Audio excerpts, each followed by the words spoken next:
46조 6,971억 원, 올해 국방 예산입니다. 2008년 이후 최고 증가율로 확정됐습니다. 강력한 국방력을 건설하기 위한 국방개혁 2.0 추진 여건 보장을 위해 대폭 확대됐는데요. 어디에 어떻게 편성됐을까요? 국방 포커스 지금 시작합니다.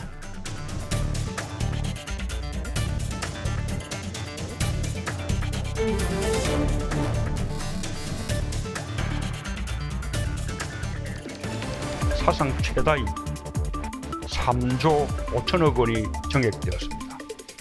국민들께서 주신 예산입니다. 2019년도 국방 예산이 사상 최대 규모로 확정됐습니다. 불확실한 안보 환경을 고려해 정부안과 동일 규모로 조정된 것입니다. 어디에 어떻게 편성된 것일까요? 개혁과제 추진 동력은 확보할 수 있을까요? 지금부터 편성 중점과 효율적 집행 과제를 살펴보겠습니다. 시청자 여러분, 안녕하십니까? 국방 포커스 윤지연입니다. 지금부터 올해 국방 예산 규모와 편성 중점을 살펴보도록 하겠습니다. 함께 분들 소개해드리죠. 신태복 국방부 인력운영 예산 담당관 나오셨습니다. 안녕하십니까? 홍미루 방위사업청 재정계획 담당관 나오셨습니다. 안녕하십니까? 정수 국민대학교 국방경영연구소장 나오셨습니다. 안녕하십니까? 최수동 한국국방연구원 재정분석연구실 책임연구위원 나오셨습니다. 안녕하십니까? 지난해 국방예산 정부안이 나왔을 때 저희가 함께 논의하는 자리를 가졌었는데요. 그때 국방부 국장님이 2019년도 예산은 국방개혁 2.0의 예산이다라고 했습니다. 그만큼 중요하고 또 새로운 강군 건설을 위해 대폭 확대된 예산안을 국회에 제출했다는 얘기인데요. 결과가 어땠으며 올해 국방 예산의 규모와 특징에 대해서 먼저 알아보겠습니다. 네, 과장님 말씀해 주시겠습니까? 네. 올해 국방 예산은 46조 6,971억 원으로 전년 대비 8.2% 증가한 규모입니다. 예. 2019년 국방 예산 편성 핵심은 국방개혁 2.0 추진 여건을 보장하는 것입니다. 국방개혁 2.0은 우리 군을 첨단화 정예하여 어떤 안보 위협에서도 효과적으로 대응할 수 있도록 강력한 국방력을 건설하는 것입니다. 네. 국방개혁이 성공하기 위해서는 군의 자체적인 노력도 중요하지만 국방개혁 추진을 위한 충분한 재원의 뒷받침이 필수적인데요. 이 점에 있어서 정부와 국회가 공감대를 가지고 8.2%라는 높은 증가율로 국방 예산을 증가시켜 준 것입니다. 특히 핵과 대량 살상 무기 대응을 위한 전력 구축 등 예산이 수반되는 12개 국정과제에 10.1조 원을 그리고 전력 운영 분야 18개 국방개혁 과제에 2.6조 원을 집중 투자하였습니다. 네. 지금 말씀해 주신 대로 8.2% 전년 대비입니다. 굉장히 높은 국방 예산의 책정이 됐는데 과장님, 고강도 국방개혁 지금 잘 진행이 되기 위해서는 역시 국방 예산이 적정 규모로 확대가 돼야 되는데 특히 이제 국회 심의 과정에서도 2,454억 원 규모가 조정이 있었다고 들었는데 어디에서 이런 조정이 있었는지 말씀해 주시겠습니까? 네. 지금 말씀하셨듯이 저희 이번 전력 운영 유지비는 약 21조, 그다음에 방위력 개선비는 지금 15조 3,700억 원 정도입니다. 그래서 지금 저희가 이제 국회에 제출했던 그 정부안과 총액은 동일하게 국회에서 확정이 됐습니다. 근데 지금 말씀하셨듯이 일부 사업에서 조정이 일어났는데 그 방위력 개선 사업 같은 경우에는 12개 사업에서 약 1,900원 정도가 삭감이 됐습니다.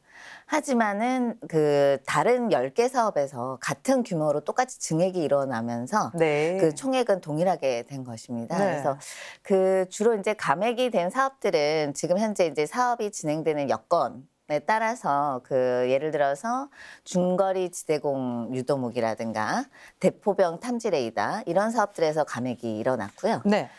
증액은 저희가 이제 그 차기 전투기 개발 사업, 그 다음에 그 KF-16 성능 개량 사업 등에서 증액이 일어나면서 네. 거의 그 총액은 같은 수준으로 확정이 된 상태입니다. 네, 그러니까 삭감된 부분이 이제 거의 없다는 얘기입니다. 네, 맞습니다. 이제 그 돈의 예산의 쓰임새가 약간 조절이 된 건데요. 과장님도 조금 더 덧붙여 주시겠습니까? 예, 그 전력 운영비는 10개 사업에서 582억 원이 감액되었습니다. 예. 그렇지만 23개 사업에서 동일한 금액으로 증액되어서 네. 전체적으로 감액된 부분은 없습니다. 네. 그리고 주요 내용을 말씀드리면 군무원 증원 규모가 다소 감소되어 관련 예산 287억 원이 감액되었지만 네. 병영생활관의 공기청정기를 보급하기 위한 예산 338억 원, 동계 패딩을 전방부대에 전체에 보급하기 위한 예산 49억 원이 증액되었습니다. 네. 결국 우리 장병들이 절실하게 원했던 패딩이 좀 많이 보급될 네, 예정입니다. 네. 그러니까 국회에 어떤 그 국방개혁에 대한 확고한 지지를 우리가 또 엿볼 수 있는 대목이 또 아닐 수 없고요.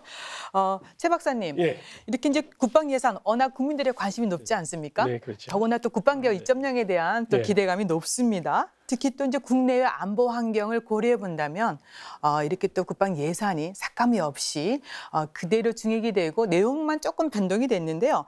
적정 국방 예산 사실은 어떻게 확보해야 되는지 말씀해 주시고 적정 국방 예산 규모 산정 기준은 어디에 있고 가끔 어려운 점도 있을 것 같은데 네네, 어떤 그렇죠. 점들이 어려운 것일까요? 네, 먼저 그 용어 정리를 좀 먼저 했으면 좋겠습니다. 네. 우리가 옛날에는 국방비 그렇게 이야기를 하고 네. 요새는 국방 예산, 네. 또 국방 재원 이런 이야기를 많이 합니다. 근데 국방비라는 것은 그 비용 개념으로 들어와서 소모성으로 인식을 해서 앞으로는 국방비로 하지 말고 예. 단년도는 국방 예산이라 하고 2년 이상은 국방 재원소, 네. 소요 뭐 이런 형태로 표현을 하면 네. 그 국민들에게 좀 더 합리적인 또는 의미가 제대로 전달되는 예. 그런 게 아닐까 생각합니다. 그다음에 이제 적정 국방이 how much is enough. 항상 네. 우리 국회 가면 국방비 얼마나 주면 돼요? 이렇게 이야기 물어본단 말입니다. 근데 이게 쉽지가 않습니다. 네. 이 국방 예산이 얼마나 적정 규모냐 말하는 쉽지 않은 그 랜드 연구소에서 과거에 네. 이제 한 6가지를 이야기했는데 첫 번째가 뭐냐면요. 그 국가의 정책이나 전략을 군사 전략으로 바꾸기가 쉽지가 않습니다. 대부분 국가 전략이라는 것이 언어로 나옵니다. 네. 수사로. 근데 이게 군사 전략은 좀 더 뎁스가 있어야 되거든요. 거기에 또 전력 증강까지 하려면 더욱더 어렵습니다. 그래서 네. 그것이 쉽지 않기 때문에 상당히 어렵고요. 그다음에 일반적으로는 전략이 정치, 경제, 군사하고 복합적입니다. 국가 전략으로 네. 봤을 때는. 그렇기 때문에 순속의 군사 전략 측면에서 얼마나 하냐 이게 그렇게 간단히 나오는 것이 아니다 이거죠. 네. 두 번째 문제는 뭐냐면 그 필요한 소요를 창출하기 위해서는 동맹 간의 임무 분담을 해야 됩니다. 네. 지금 우리 한미 동맹은 아주 튼튼해서 잘 임무가 동맹이 되고 있지만 사실 그것이 임무를 어느 정도를 하고 어느 정도 부담하는 문제, 네. 비용 문제 이게 쉽지 않습니다. 사실 좀 더 다른 이야기지만 지금 우리 한미 그 방위 분담이 네. 아직까지 지금 못 오고 있지 않습니까? 그 하나 예라고 생각합니다. 세 번째는 아무리 정보 분야에 많은 투자를 해도 적의 능력을 정확하게 판단한다는 건 사실 불가능합니다. 네. 그래서 상당히 어렵다는 거죠. 네. 사실 그 과거에 뭐 50년대, 60년대 보면 그 적의 능력을 과대평가하는 경우도 있었고요. 예. 네 번째, 전적은 매우 불확실합니다. 진짜 너무너무 언서튼이 많다는 거죠. 전쟁이라는 네. 것이. 어떤 탄약이 예를 들어서 이것이 1000발이 들어가냐, 10,000발이 들어가냐 문제지 뭐 2000발 이런 것이 아니라는 거죠. 네. 상당히 그 불확실하고요. 그 또한 심지어 그 적의 무기적인 규모, 훈련 수준 또는 군수 지원 능력을 잘 판단하더라도 주어진 그 적의 군사력을 적정하다, 충분하다 이게 판단하는 건 사실 불가능합니다. 네. 과거 전쟁을 보면 군사력 규모가 좀 군사력이 적은 데가 또 이긴 경우도 있거든요. 네. 그래서 그런 어려움이 있기 때문에 상당히 어려운 것이 현실이고요. 다섯 번째는 이제 우리가 이제 군사 전략을 세우고 군사 기획을 하는 데 있어도 이것도 상당히 불확실하고 부정확한 정확하니 계량적으로 나오지 않는다는 네. 거죠. 그래서 그런 어려움이 상당히 많고요. 그다음에 이제 가장 중요한 여섯 번째, 항상 국민들은 국방 예산을 군이 너무 요구 많이 한다. 네. 이런 구조적인 한계가 있습니다. 그래서 이런 한계가 있기 때문에 상당히 적정 규모를 하기가 쉽지 않다. 네. 이렇게 말씀드리고 있고요. 그런다 해서 전혀 불가능하다는 것은 아닙니다. 그다음에 이제 우리가 이제 가끔 그러죠. 우리 그 트럼프 대통령께서도 뭐 GDP 몇 프로를 해서 국방비를 써야 되지 않냐 뭐 그런 이야기를 하는데 사실 적정 국방비를 뭐로 기준을 할 거냐 네. 그것도 쉽지 않습니다. 네. 그래서 사실 적정 국방 예산 기준은 어떻게 결정하냐면 네. 실제 군의 소요를 우리 민간 공무원, 군인, 민간인이 합동을 해서 계속 분석하고 판단해서 나온 결과입니다. 그래서 그런 형태로 갈 수밖에 없고 그래서 네. 그런 형태로 나온 것이 적정 국방비다. 그래서 우리 예를 들면 우리 현실적으로 봤을 때는 우리 중기 계획이 저희는 그 적정 국방 예산이 아니겠느냐 그렇게 저는 생각하고 있습니다. 국방 예산. 예, 진행자 입장에서 사실 국방 예산 이해가 뭐 단숨에 되지는 않습니다. 그만큼 어렵다는 얘기인데 말씀해 주신 대로 올해 국방 예산 어떻게 생각하시고요? 정말 적정 규모로 잘 짜여진 건지 쉽지는 않습니다. 예, 말씀해 주시겠습니까? 앞에서 우리 최수정 박사님께서 규모에 대해 정확하게 또 자세히 또 설명을 해주셨습니다. 아주 꼼꼼하게 설명해 예, 예. 주셨는데. 네. 그런데 지금 현재 안보 환경이 작년에 이어서 올해도 아주 급변, 아주 불확실한 가운데 지금 진행이 되고 있습니다. 그래서 국내적으로 보면은 지금 일자리 창출이라든가 네. 민생 안전, 또 복지 증진 이런들이 국민들 요구가 아주 대폭 증가가 되고 있고. 네. 군 내부적으로 보더라도 우리 장병 복지 이런 분야도 좀 확대되고 있습니다. 또 한편으로 보면은 남북 대화가 진전되고 있는데 왜 전력 증강이 필요하냐, 감수해야 된다는 이런 측면도 있고 또 한편으로는 북한의 위협이 없어지도 않았는데 왜 전력 증강 안 하냐, 더 강하게 해야 되는 여러 시각이 있기 때문에 네.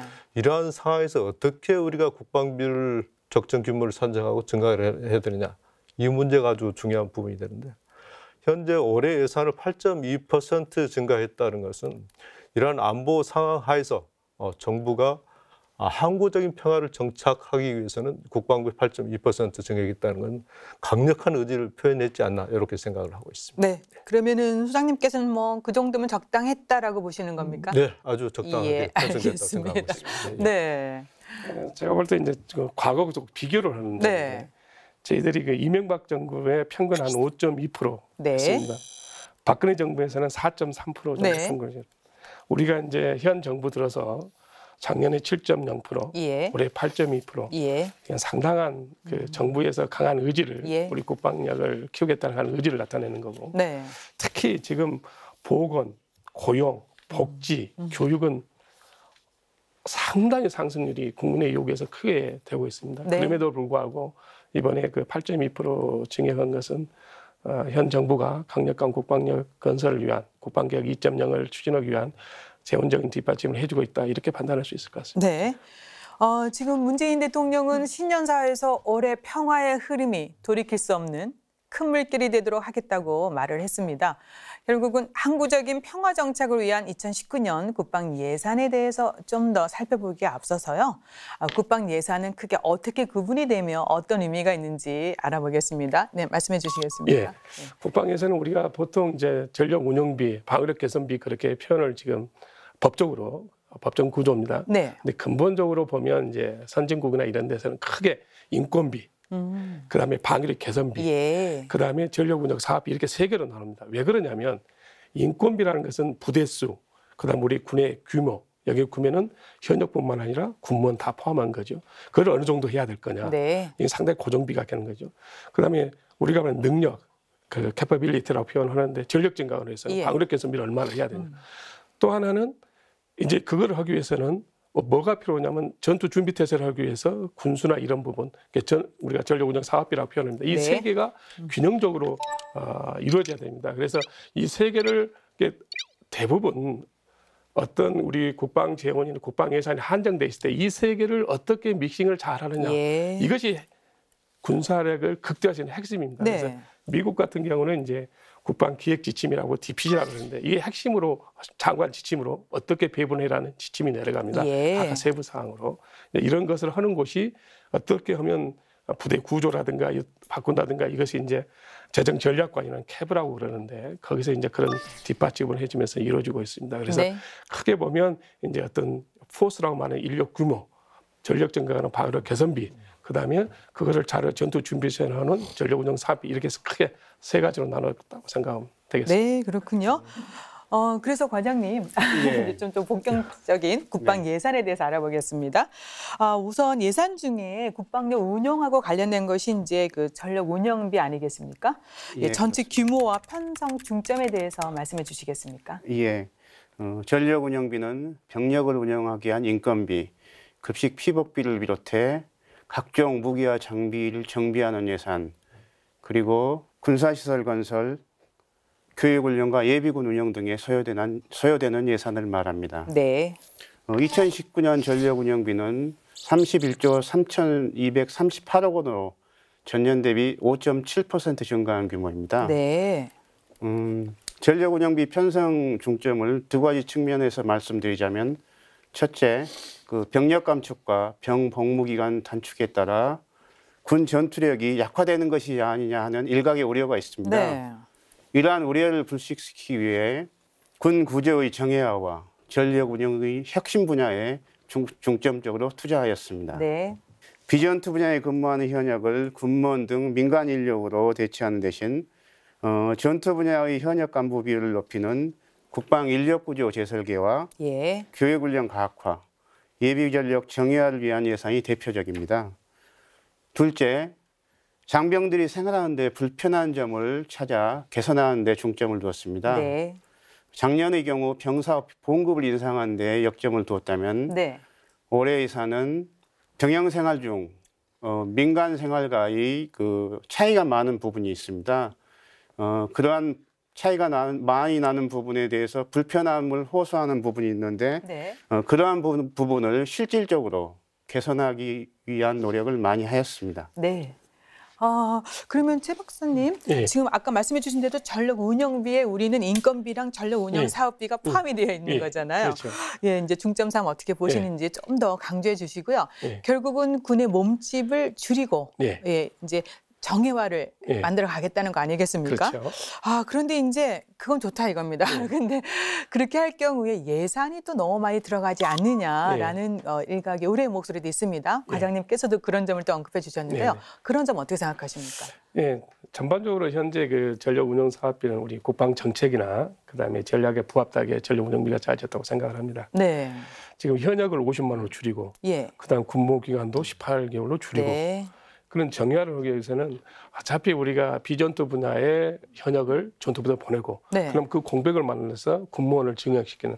그래서 이제 19년도에는 군무원 4,736명이 증원이 됐습니다. 예. 그래서 또한 전투 준비 태세 제고를 위해서 예비 전력은 뭐 28.5%, 군사 시설 분야는 23%, 군 인사는 14.5%, 장병 보건 복지가서는 10%.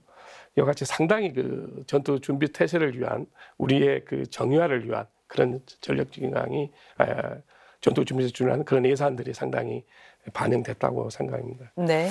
그래서 이제 그런데 앞으로는 우리가 이제 국가 중장기 재정 그런 것을 고려를 해야 됩니다. 그래서 네.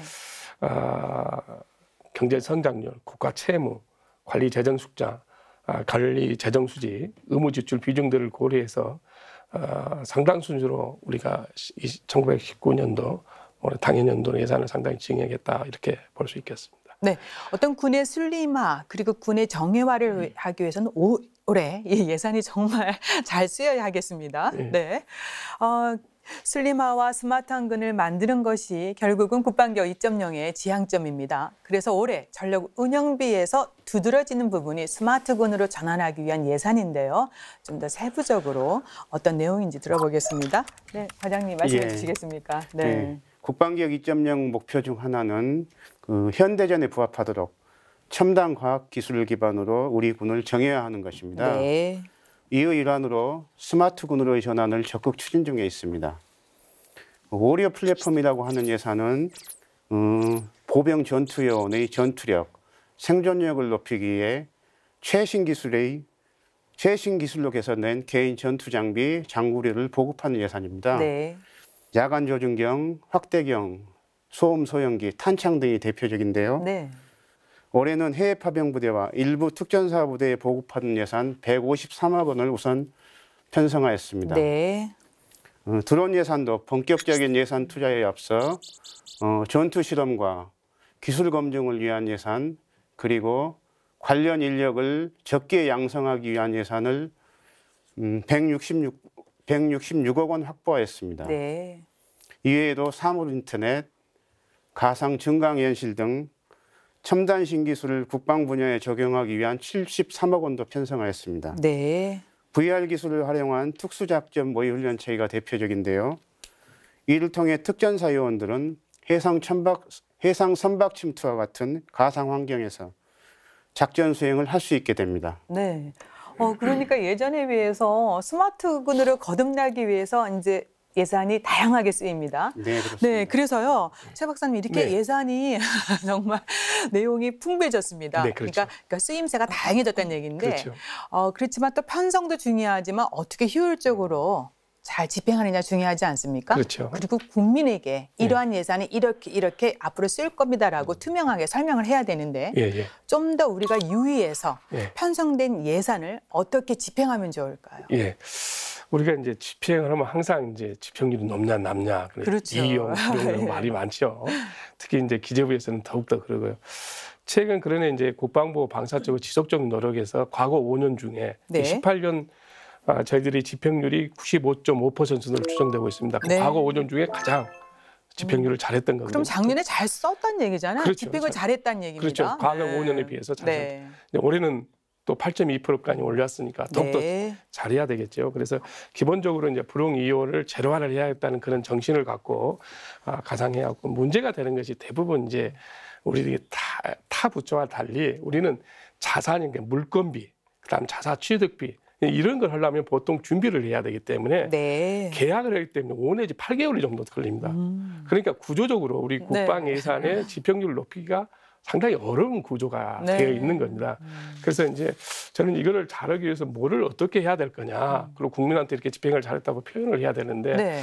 사실 저희들이 지금 차관님 주전으로 매년 국방재정계획 추진단을 구성해서 차관님이 계속 회의를 합니다. 매달 회의에서 여기에서 지금까지는 집행률에 대해서는 이제 다른 차원에서 이제 했었는데 네. 이번에는 이제 그 차관님 주관으로 그 추진단에서 네. 그 했으면 네. 각군 이제 기참부장님도 참석하시고 다 하기 때문에 여기서 좀 집행률을 좀 확실히 관리를 좀 해 주셔야지. 네. 우리가 이렇게 8.2%에서 또 2020년도 있지 않겠습니까? 네. 그래서 거기서 좀 주도적으로 했으면 좋겠고요. 네.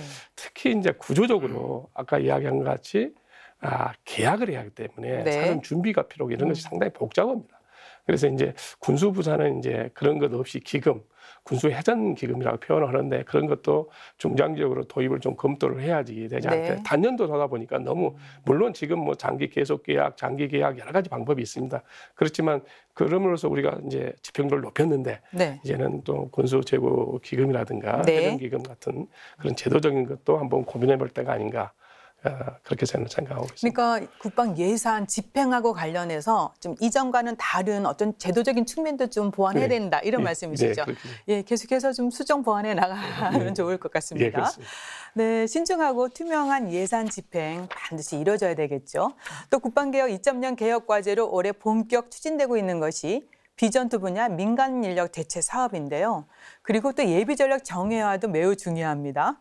상비병력 감축 또 병복무기간 단축에 따른 군구조 정예와 관련 예산에 대해서 좀 더 세부적으로 들어보겠습니다. 네, 과장님 말씀해 네. 주시겠습니까? 예, 상비병력 감축, 병복무기간 단축에도 군의 전투력은 더 강해지도록 군내 인력을 효율적으로 재배치하여 활용할 계획입니다. 네. 이를 위해 군무원 등 민간 인력 활용을 확대할 계획이며 올해 군무원 4,736명을 증원할 수 있도록 예. 1,128억 원의 예산을 확보했습니다.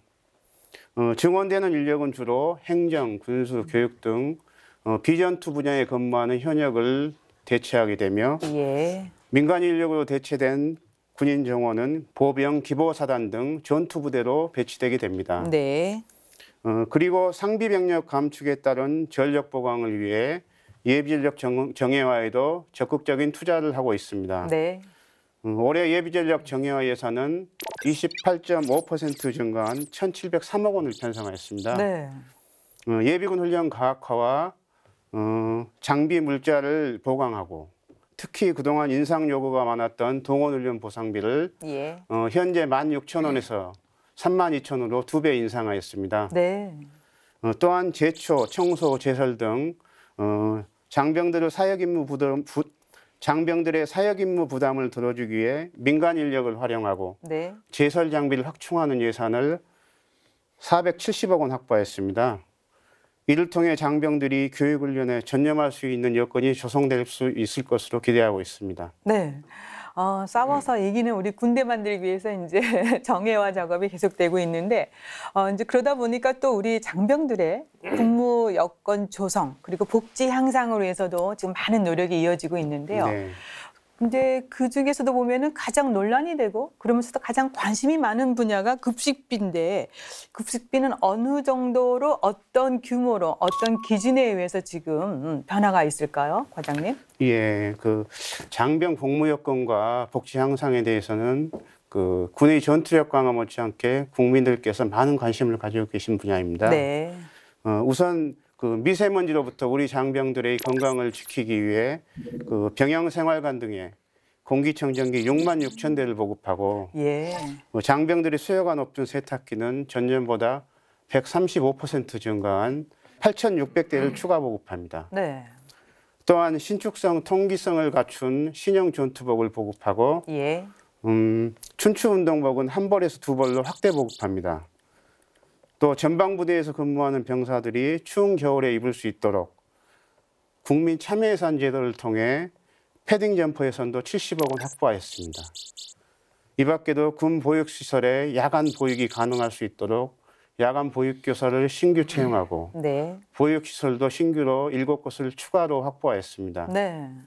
또 당직이 잦은 초급 간부들의 고충을 고려하여 당직비도 현재 평일 5,000원, 휴일 10,000원에서 평일 10,000원, 휴일 20,000원으로 2배 인상하였습니다. 네.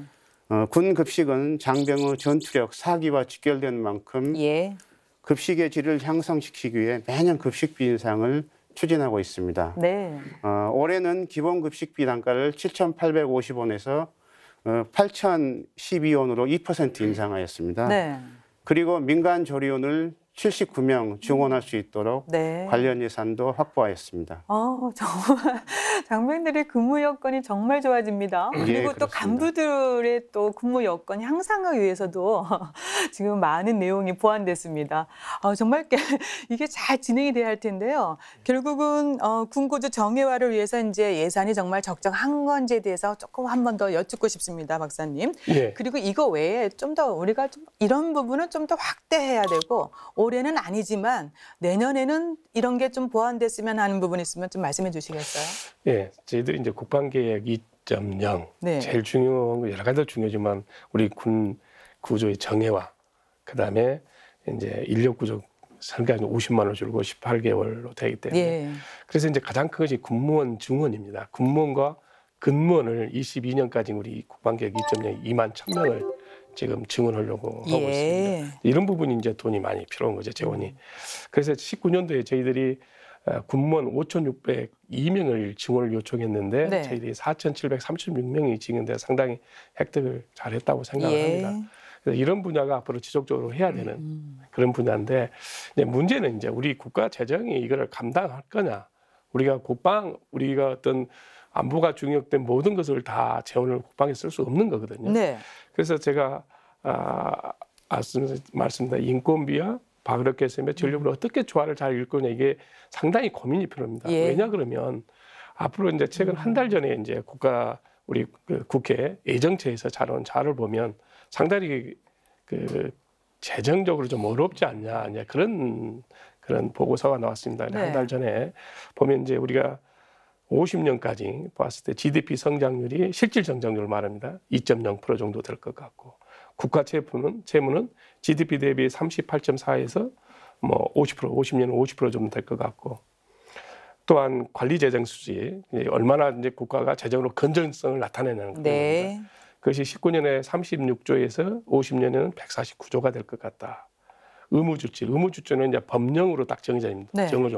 이게 비율이 19년에 51.1%에서 50년에는 60.5%로 간다는 거예요. 그러니까 앞으로 상당히 그 재정이나 이런 것들이 상당히 어려운 그런 것도 고려를 해서 예. 우리가 그런 것을 인식하면서 우리가 어떤 그 군무원 확대라든가 그런 네. 부분을 잘 조절을 해야지 우리가 너무 많은 것을 요구해도 안 되고 그래서 그런 부분 안에서 우리가 치밀하게 준비를 해야지만이 네. 군무원 증원이 우리가 될 수 있지 않을까. 네. 그래서 그런 국방부 노력이 상당히 중요하지 않을까 그렇게 생각합니다. 그러니까 국방 예산은 총 국가 예산의 일부분 아니겠습니까? 그렇죠. 네, 국가 예산이 증액이 많이 되지 않은데 우리가 군무원이 필요하다 해서 무항작정 국방 예산만 증대할 수는 없습니다. 예. 예, 맞습니다. 합리적인 그 방안 노력 필요한데요. 홍 과장님 많이 기다리셨습니다. 네. 이제 주제를요. 군사력 건설에 투입되는 방위력 개선비 부분을 네. 좀 알아보겠습니다. 올해 중점적으로 우리가 편성된 규모 그리고 내용에 대해서 말씀해 주시겠습니까? 예, 다들 아시다시피 방위력 개선비라는 것은 이제 결국 군사력 증강에 이제 사용되는 비용입니다. 그래서 현재 있는 전력을 조금 더 성능을 높인다거나 아니면 이제 새로운 무기 체계를 도입을 하는 거죠. 그래서 네. 연구 개발도 있고 이제 구매도 있겠습니다. 지금 앞서도 이제 여러 차례 말씀드렸듯이 이번 이제 방위력 개선비는 총 217개 사업에 대해서 약 15조 3천억 원 규모로 편성이 됐습니다. 이 규모는 이제 전체 국방비의 약 32.9%를 네. 차지하고요. 방위력 개선비 기준으로만 봤을 때는 전년 대비 13.7%에 달하는 규모입니다. 네. 예. 그래서 저희가 이번 이제 편성의 중점으로는 크게 이제 세 가지 부분으로 말씀을 드릴 수 있는데 네. 핵이라던가 대량 살상 무기에 대응하는 전력 능력을 확보하고 그다음에 한미 연합 주도에서 한국군이 핵심 능력을 이렇게 보다 보강할 수 있는 그런 쪽 사업들에 이제 중점 편성을 한 것이 첫 번째고요. 예. 두 번째로는 이제 저희가 아까도 말씀드렸을 때 군 구조가 이제 개편되지 않습니까? 네. 병력 규모도 감축이 되고 그래서 이제 그런 병력을 첨단화하고 정예하는 쪽에 또 예산이 중점 편성이 됐습니다. 그리고 이제 마지막으로는 저희가 이제 유무인 복합 체계라든가 로봇이라든가 이런 첨단 무기 체계 기술을 개발하는 국방 R&D에 집중 네. 투자를 했고요. 또한 이제 저희가 방산 수출이라든가 방위 산업 활성화를 위해서 방위 산업 기반을 전체적으로 육성하는 그런 부분에 집중 투자가 됐다고 할 수 있겠습니다. 네, 13.7%가 증액이 됐지 않습니까? 네. 상당히 높은 수치라는 생각이 다시 한번 해보는데 그만큼 이제 방위력 개선비에 투자할 수밖에 없는 이유가 있을 것 같습니다. 네, 이 부분은 소장님께서 좀 더 보완해 주셔야 되겠는데 아무래도 이제 방위력 개선비는 어떤 안보의 불확실성하고도 많이 연결돼 있지 않습니까? 네, 그래서 올해 방위력 개선비의 규모 또 편성 중점 어땠는지 좀 의견을 좀 주셨으면 좋겠습니다.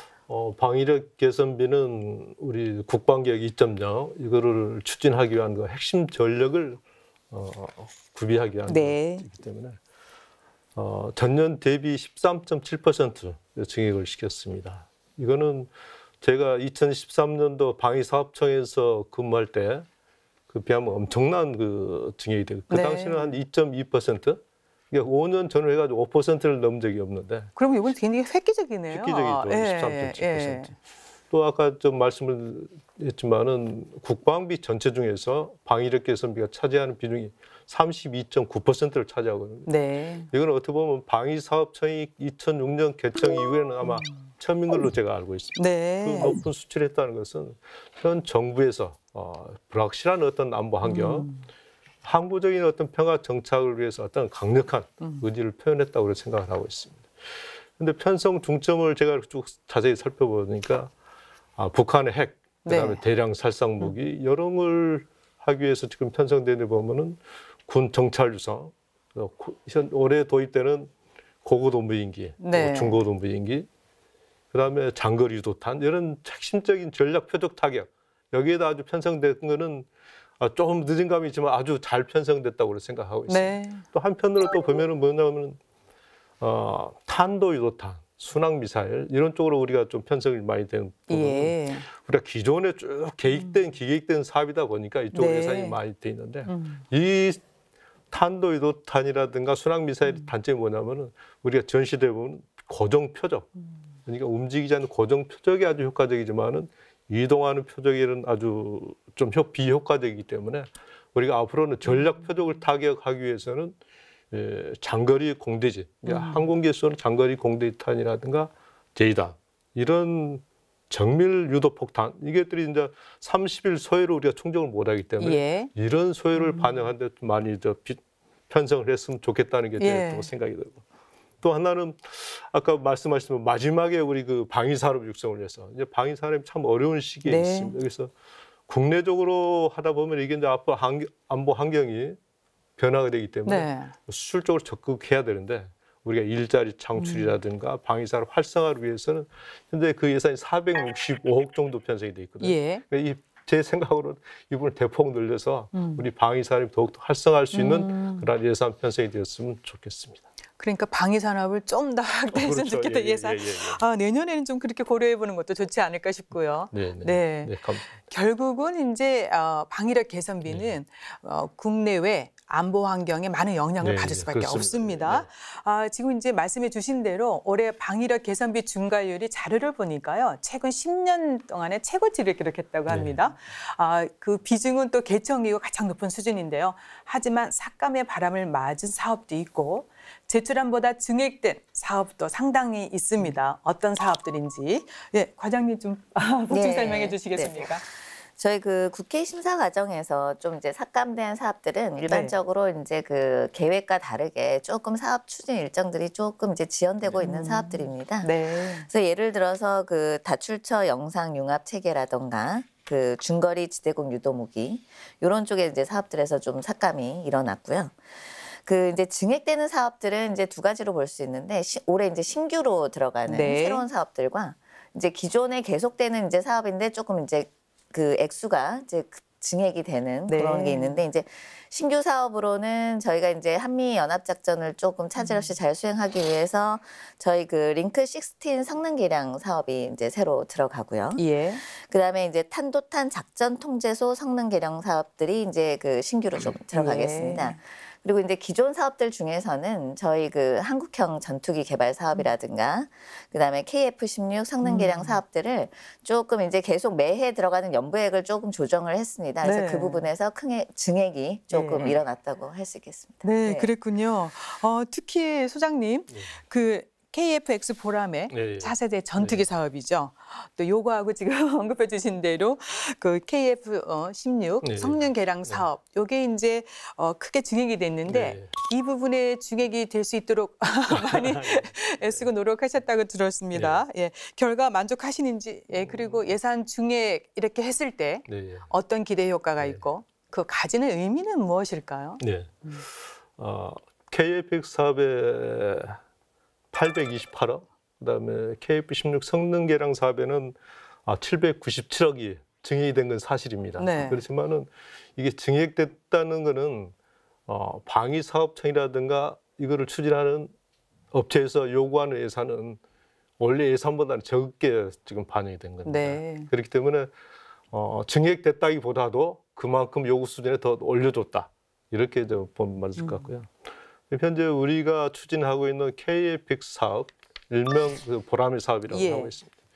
이거는 저희가 대한민국이 건국 이래로 가장 그 대형 사업이다, 큰 사업이다. 8조 원을 투자해가지고 하는 사업인데 지금 현재 작년까지는 그 기본 설계를 마쳤고 올해 1월부터 이제 실제 비행기를 제작하고 있는 그런 상황이 있습니다. 그래서 주요 선진국들 보면은 자체적으로 자기 형상을 가지고 있는 전투기를 만들 수 있느냐 없느냐 여기에 어떤 선진국의 어떤 그 나갈 수 있는 그 길이라 생각하는데 어떻게 보면 우리가 가지고 있는 무기 체계 이거는 어떤 비용보다도 안보 측면을 더 고려해야 되는 게 중요합니다.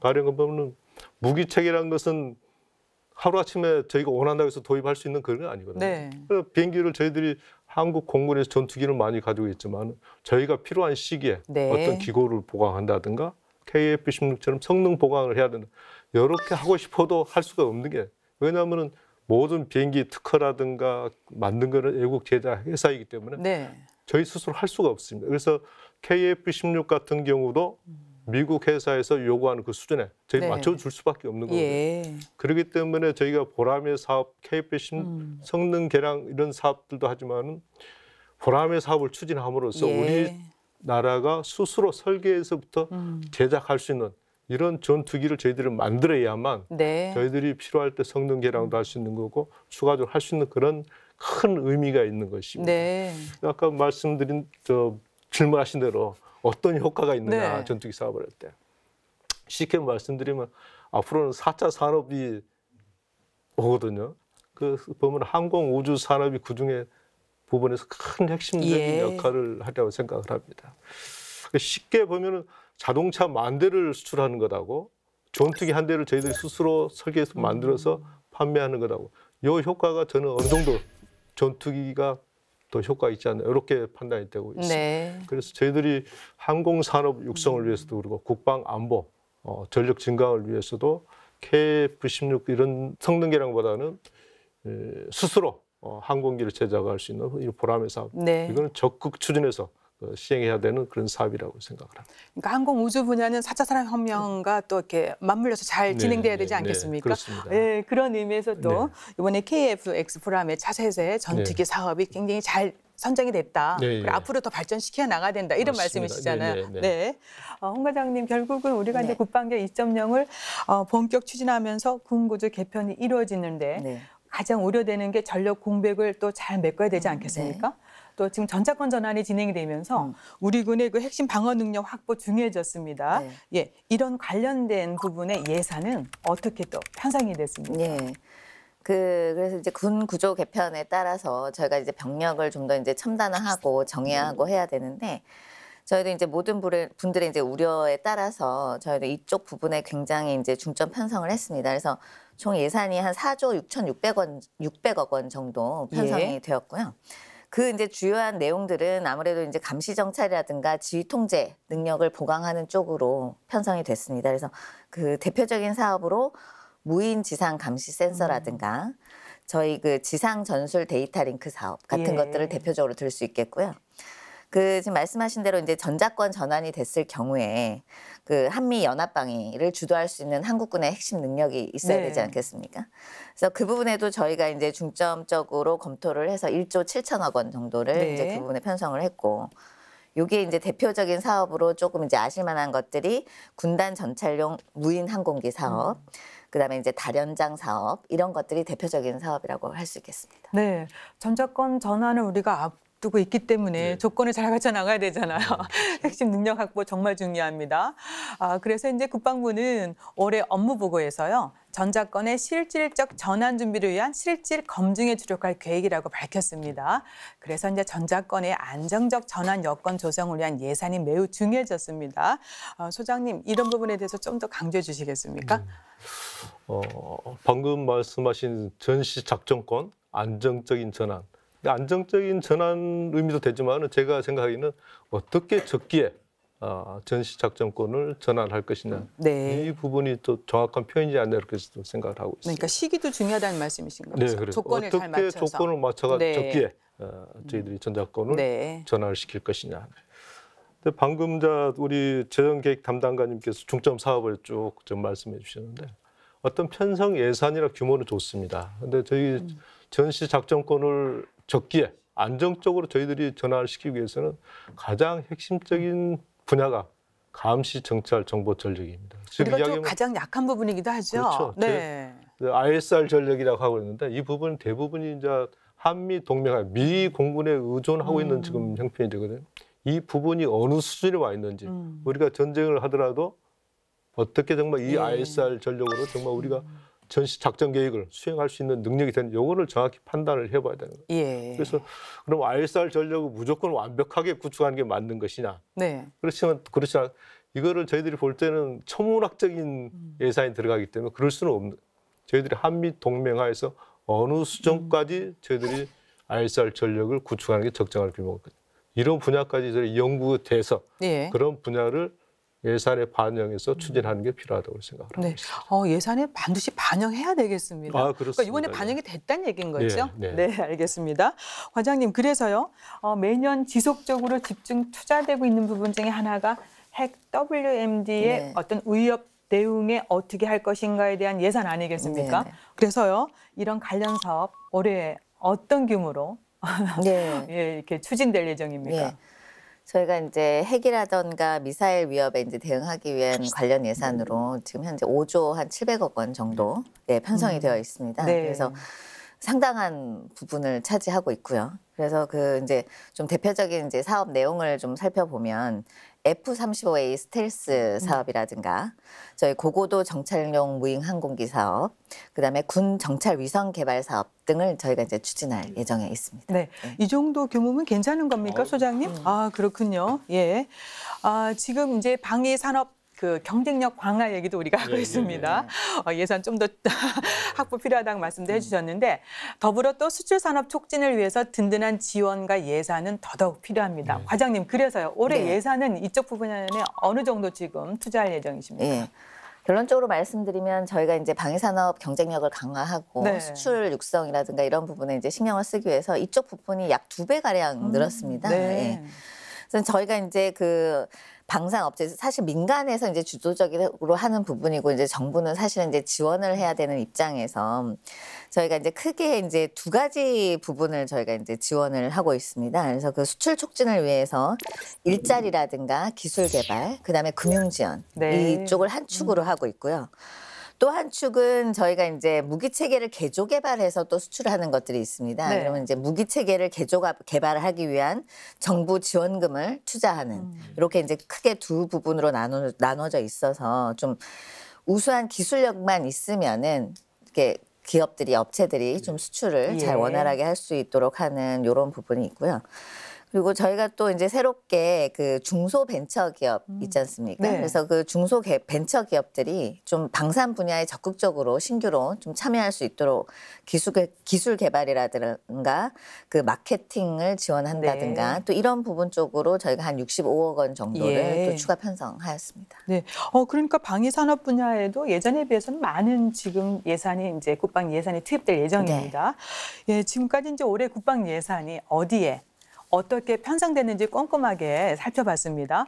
아, 이제 다들 과장님도 그렇고요. 예, 두 분 과장님 그리고 또 박사님 또 소장님 올해 이렇게 예산안 작성하고 또 확보하시느라고 수고 많이 하셨고요. 또 애 많이 주셔서 감사드립니다. 네, 그래서 이제 본격적인 이제 국방 예산을 잘 활용해야 되고 잘 집행을 해야 되기 때문에 이제 평화를 뒷받침하는 강력한 대비태세 확립을 위해서 국방 예산 어떻게 효율적으로 사용하면 좋은지에 대해서 조언 말씀을 좀 들어보겠습니다. 예, 우리 박사님 먼저 해주시겠습니까? 저는 그 우리 국방의 효율적 활용, 즉 가용한 재원으로 군사력을 어떻게 극대화시킬 거냐가 핵심 사항이거든요. 그래서 저는 아까도 말씀드렸습니다만 인력 규모, 우리 이제 군번을 얼마나 정도 할 거냐, 인건비 분야, 그다음에 방금 말한 방위력 개선, 이거를 해서 캐퍼빌리티를 얼마나 갖고 있느냐에 대해서 이 조화를 이루는데 상당한 많은 노력을 해야지 가용한 재원에서 우리가 군사력을 그 극대화시킬 수 있다고 생각합니다. 특히 그 군무원 중원 같은 경우 우리가 꼭 필요하는데 이것은 이제 매우 경직성 경비 아닙니까 사실. 그래서 이에 대해서 체계적이고 합리적인 장기 재원 소요 판단이 반드시 좀 더 체계적으로 이루어져야 하지 않을까 그런 생각을 들고요. 그래서 이제 국방부의 지속적인 노력이 필요한 것 같고요. 또 이제 이런 전체 우리 재원에 대해서 중장기 재원에서 총괄하는 지금 계획예산관실에서 하고 있습니다. 그렇지만 좀 더 책임성 강화를 위해서 저는 재정전략관 신설, 조직의 신설도 한번 고민해볼 필요가 있지 않는가.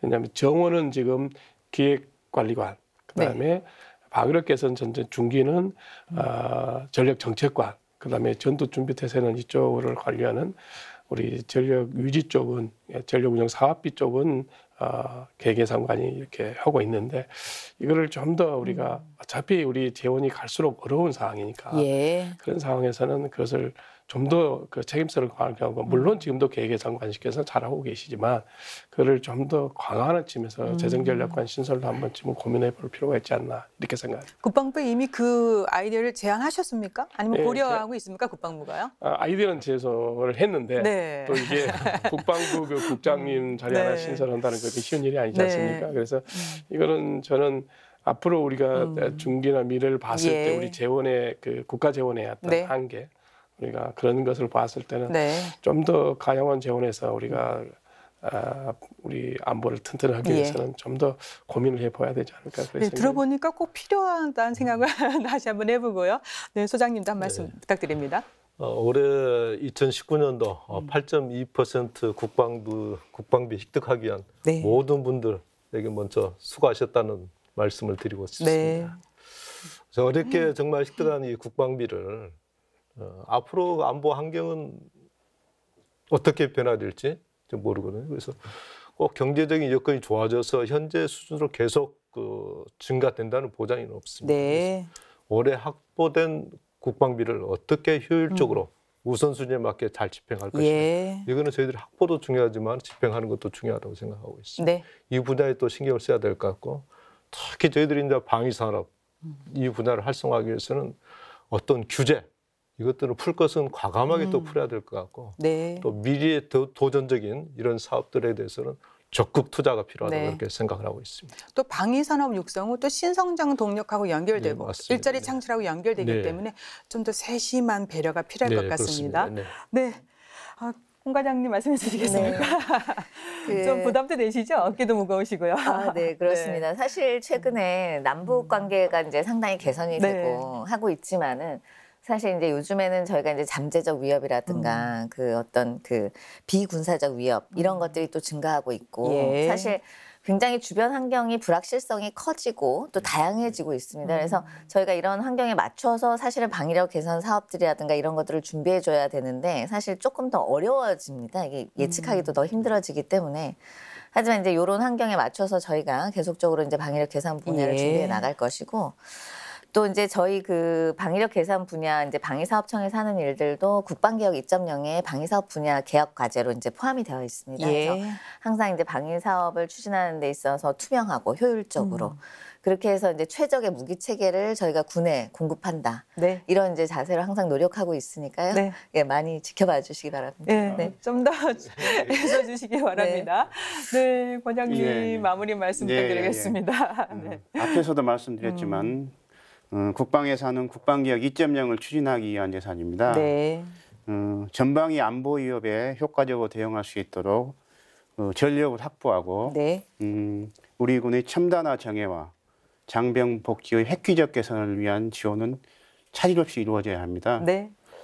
이를 위해서는 국방예산의 증액뿐만 아니라 재정운영 혁신을 통해서 자체적으로 지원 마련을 하려는 그런 노력도 필요하다고 봅니다.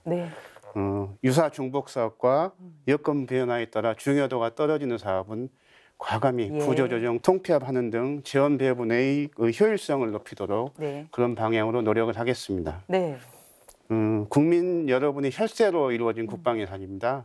이러한 국방예산이 단 한 푼도 헛되이 쓰이지 않도록 투명하고 효율적인 집행에도 최선을 다하겠습니다. 국방 예산을 확보했습니다. 이제 잘 써야 되지 않겠습니까?